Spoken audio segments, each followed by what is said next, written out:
High, আমি টুম্পা, তোমাদের সবার ভালোবাসা টুম্পা। কেমন আছো সবাই? সবার ফার্স্ট আগে জানাই গুড মর্নিং।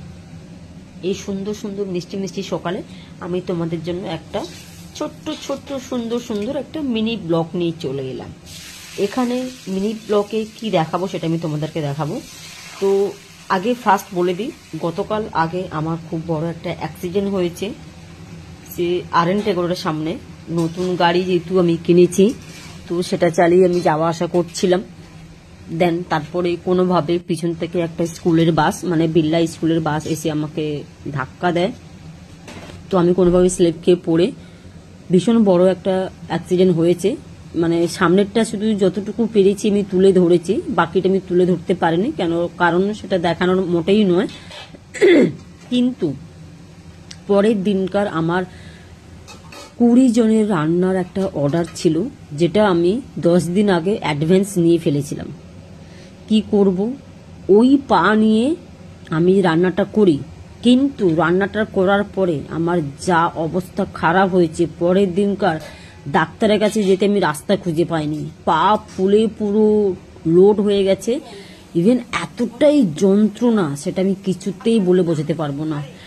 তো যে ডাক্তারের কাছে আমি গেছিলাম, মানে যে ডাক্তার আমার ট্রিটমেন্ট করেছিল, ডাক্তার আমাকে একটা কথাই বলেছে যে আপনার টাকাটা আগে। কিন্তু একটা কথা কি জানো তো, টাকাটা কিন্তু আগে নয়, কিন্তু আমি দায়িত্ব নিয়ে ফেলেছি। সব থেকে মেন, আমার ভরসায় তারা লোক ডেকেছে, বাড়িতে পুরো অ্যারেঞ্জ হয়ে গেছে।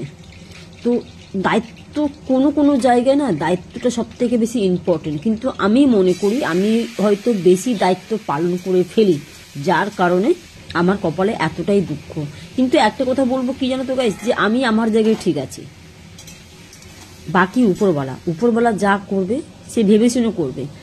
কিছুক্ষণের জন্য আমি কষ্ট পাবো, কিছুদিনের জন্য বা কিছুক্ষণের জন্য, তুমি হয়তো 1 ঘন্টার জন্য হাসবে, কিন্তু পরবর্তীকালে কি হবে জানো তো গাইস, যে তোমাকে সারা জীবন কাঁদতে হবে। তো চলো দেন আজকের কি কি রেসিপি ছিল সেটা আমি তোমাদের সঙ্গে শেয়ার করছি। আমার গলাটা একটু খারাপ হয়ে গেছে। আজকে রেসিপি ছিল বাসন্তী রাইস, প্লেন চালের ভাত ছিল, মুগ ডাল ছিল, নারকেল, মটরশুঁটি, কিশমিশ এইসব দিয়ে একটা মুগ ডাল ছিল, মাটার পনির ছিল, প্রন মালাইকারি ছিল, মাটন কষা ছিল, ঝুরি আলু ভাজা ছিল যেটা বাদাম দিয়ে আর কারি পাতা দিয়ে। এই হচ্ছে আজকে রেসিপি ছিল। কিন্তু গাইস আমি এতটা সুনাম পেয়েছি বলে বোঝাতে পারবো না। তো চলো টাটা।